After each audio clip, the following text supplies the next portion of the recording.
What if healing isn't about making the pain go away? Maria Torres had forgotten what it felt like to stand without pain. 46 years old, and her body had become a collection of aches she carried through each day like stones in her pockets. Heavy, constant, inescapable. Every morning began the same way. The alarm at 5:30 a.m., the slow roll to the side of the bed, the careful negotiation with her lower back as she pushed herself upright. Some days it was a dull throb. Other days, a sharp blade between her vertebrae.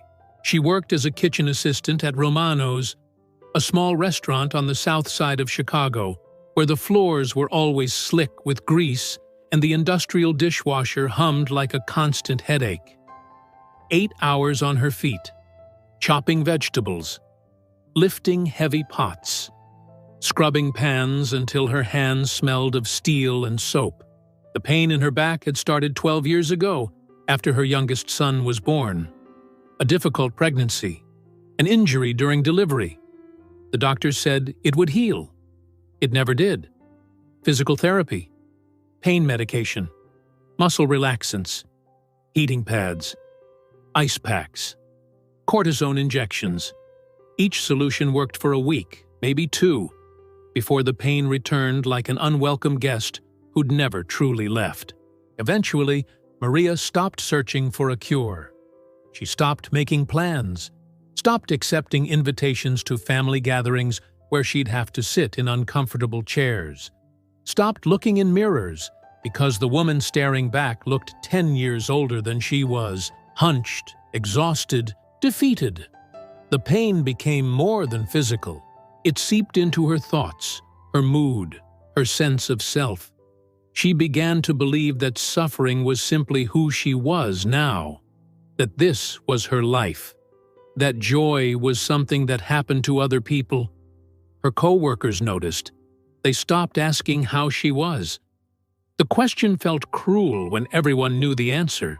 One Tuesday morning in early autumn, Mr. Romano gathered the kitchen staff for an unusual meeting. "The insurance company is making us do this workplace safety thing," he said with a wave of his hand. "Some guy's coming to talk about, I don't know, how to lift boxes correctly or whatever." Maria sighed. Another waste of time. Another corporate checklist. Another person telling her to maintain proper posture, as if she hadn't heard it 1,000 times. The man who walked into the cramped break room didn't look like what she expected. Daniel Moore was maybe 50, with silver hair and laugh lines around his eyes. He wore jeans and a plain gray sweater. No lab coat, no clipboard, no air of professional authority. He moved slowly, deliberately, as if he had all the time in the world. "I'm not here to lecture you," he began, setting down a worn canvas bag. "I know you've heard it all before. Bend with your knees, take breaks, stretch regularly." A few people chuckled. "Instead," Daniel continued, "I want to try something different, just for 30 seconds. Humor me." He asked them to close their eyes. Maria glanced at her co-workers, rolled her eyes, but complied. What did she have to lose? "Now breathe," Daniel said softly. "Not deeply, not dramatically. Just breathe. Notice the air moving in. Notice it moving out. That's all. 30 seconds.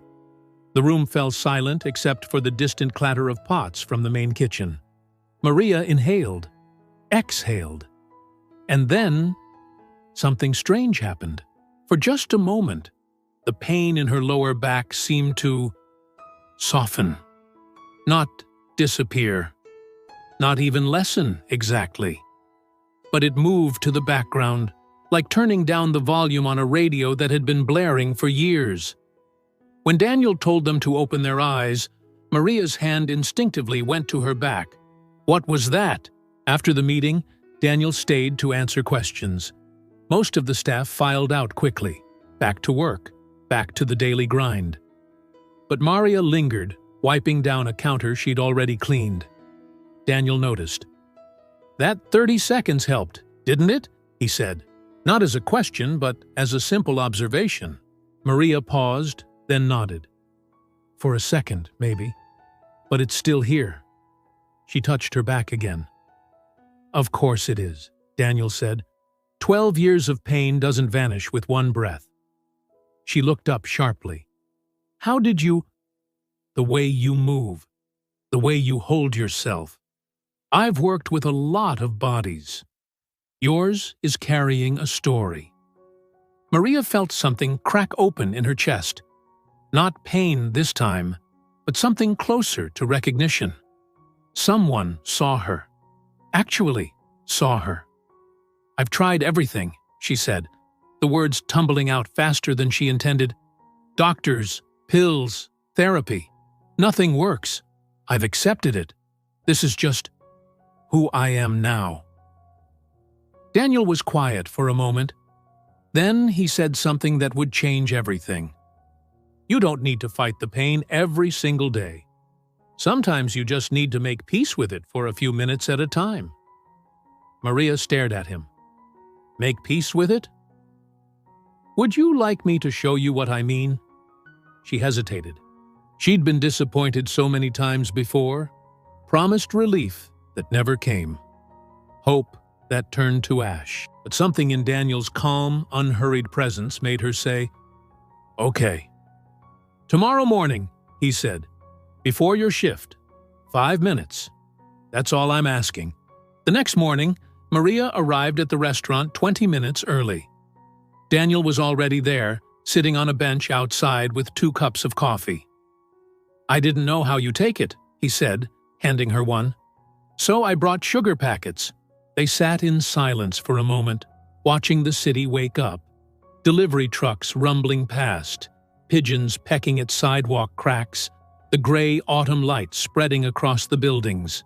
Here's what I want you to do, Daniel said finally. Every morning, before you even get out of bed, I want you to stop. Close your eyes. Breathe deeply for 1 minute. Just one. And while you breathe, place your hands on your abdomen. Right here. He demonstrated, palms flat against his stomach. Feel your breath moving under your hands. That's it? Maria asked. Not quite. While you breathe, I want you to say something. Silently, to yourself. Say what? Daniel looked at her. I am still here. Maria felt tears prick unexpectedly at her eyes. Why those words? Because, Daniel said gently, pain has a way of making us forget that we're more than the hurt. That breath, that minute, is you reminding yourself that you're still alive, still present, still worthy of care. He pulled a folded piece of paper from his pocket and handed it to her. After the breathing, do these stretches, 2 minutes, not to fix anything, not to cure anything, just to remember that your body still belongs to you. The paper showed simple illustrations, a seated forward fold, a gentle spinal twist, arms overhead. That's all? Maria said. 3 minutes total? To start? Yes. Will you try it? Just for 1 week. Maria folded the paper carefully and put it in her pocket. 1 week. I do 1 to 3. Nothing, Maria kept her promise.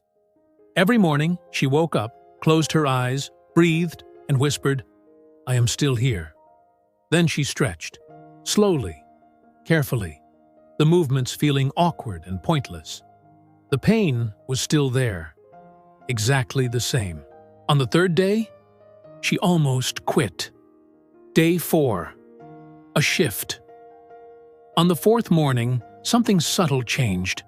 The pain was still there when she woke up. That familiar ache, that grinding pressure. But as she lay in bed, hands on her abdomen, breathing slowly, she noticed something. She wasn't starting the day already defeated. For the first time in years, there was a tiny space between waking up and surrendering to suffering. A moment of, I am here, before I am in pain. It wasn't much, but it was something. Over the following weeks, Daniel added small rituals, one at a time. "Before you pick up a heavy pot," he said one afternoon, demonstrating in the restaurant kitchen, "pause, take 3 breaths, let your body prepare." "When you're halfway through your shift," he continued another day, "find 30 seconds. Roll your shoulders back. Touch your toes. Not because you have to, because you deserve to. At the end of the day, lie down with your feet up against the wall. 5 minutes. Just be still." None of these were cures. They were what Daniel called micro-reunions, small moments of returning to her body, remembering it was hers. Maria was skeptical. How could breathing for 3 seconds before lifting a pot make any difference? How could lying with her feet up change 12 years of chronic pain? But she did them anyway. She did them because Daniel never promised miracles. He never said, "This will fix you."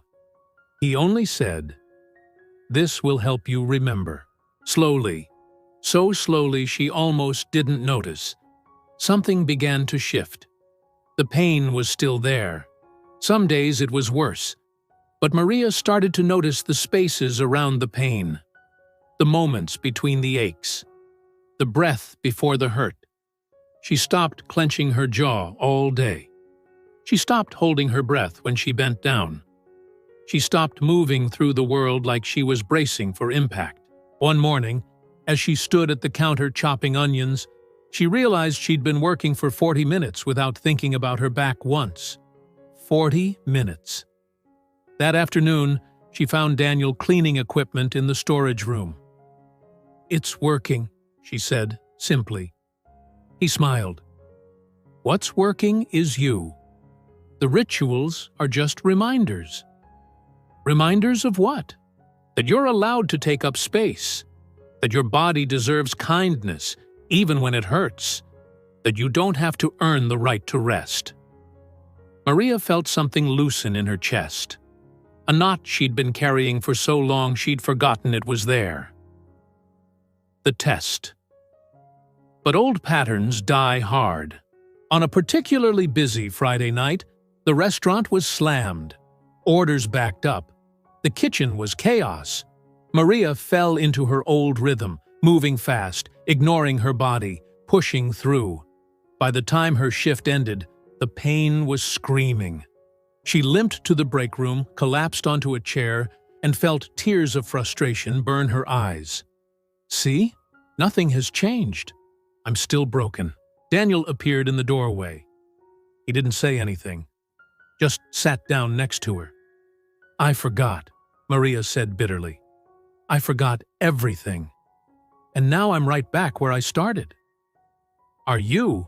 Daniel asked. "What do you mean? Of course I am. It hurts just as much. But did you notice you forgot? Did you feel the moment you started pushing too hard?" Maria paused. She had noticed. Somewhere around the 3rd hour of the shift, she'd felt herself slipping, felt the old urgency, the old pattern of ignoring her body's signals. "That's the practice," Daniel said. "Not perfection, not never feeling pain, but awareness.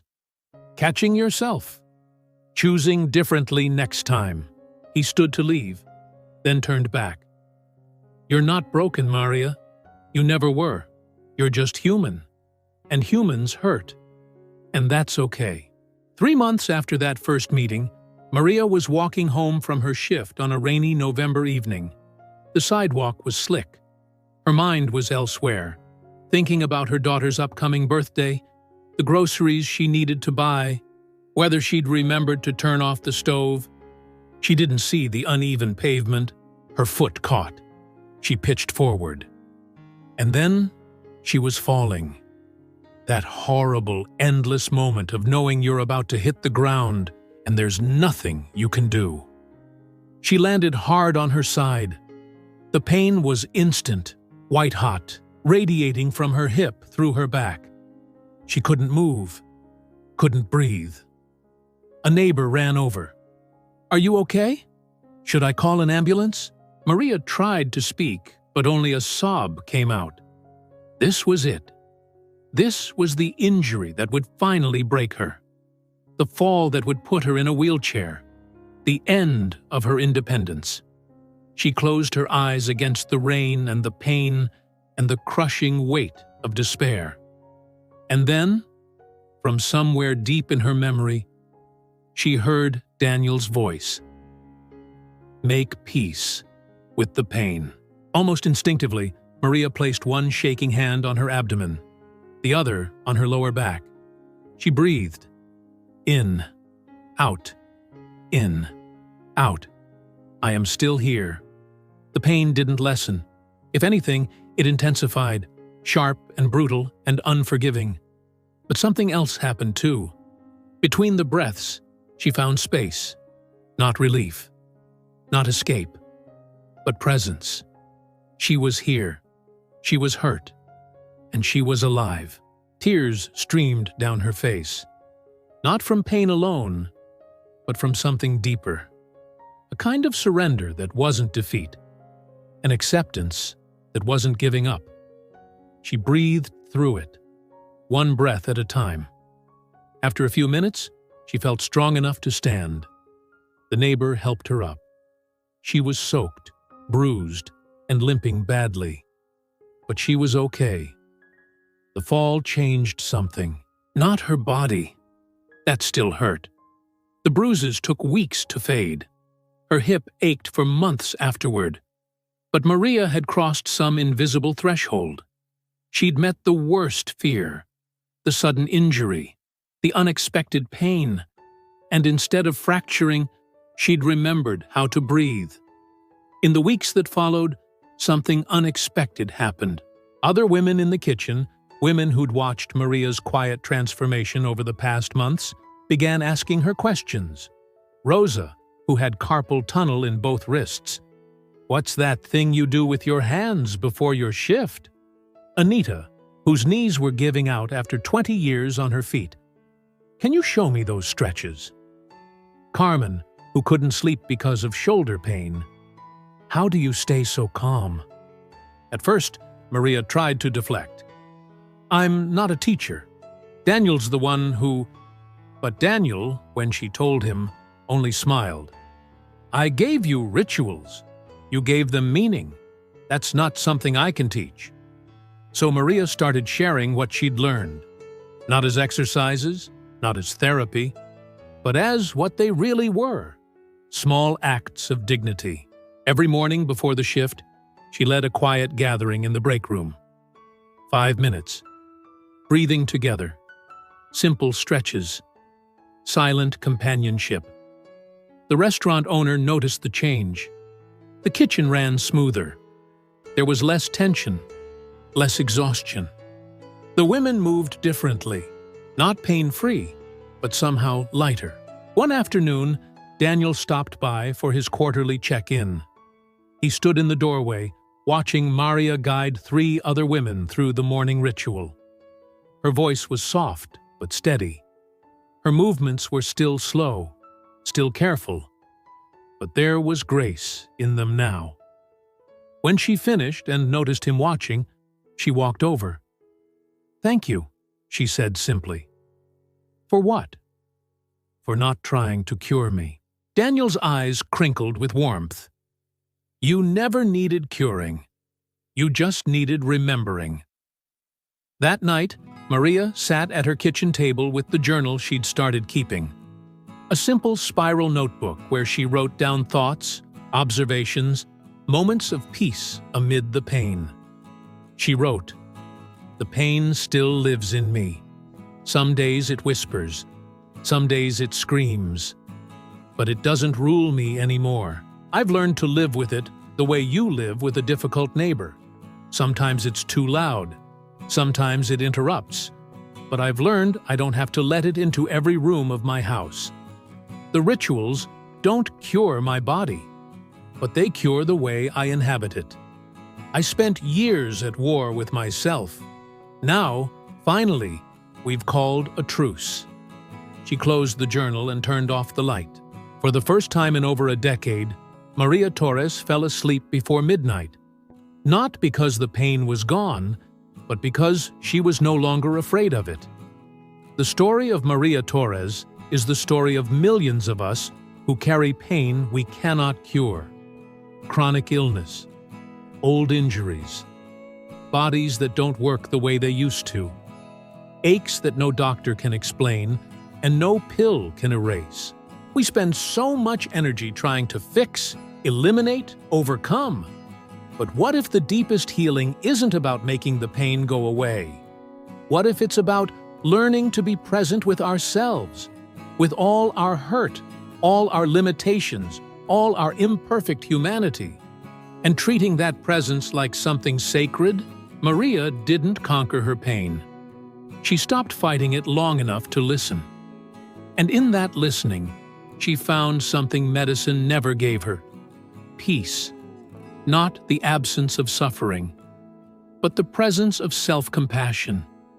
The rituals don't cure the body, but they cure the way we inhabit it. And sometimes, that's the only healing we need.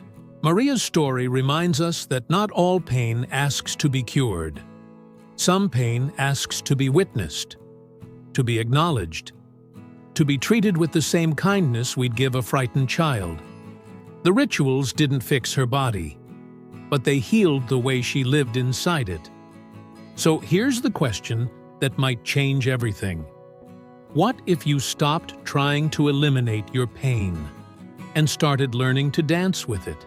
If this story touched something true in you, write the word peace in the comments. Tell me what city you're watching from. Your presence here matters. Subscribe and hit the bell, because every week I share stories that transform how you see your struggles. Click the card on screen for another powerful story of transformation. And remember, the deepest healing isn't always about becoming pain-free. Sometimes it's about becoming whole again, pain and all.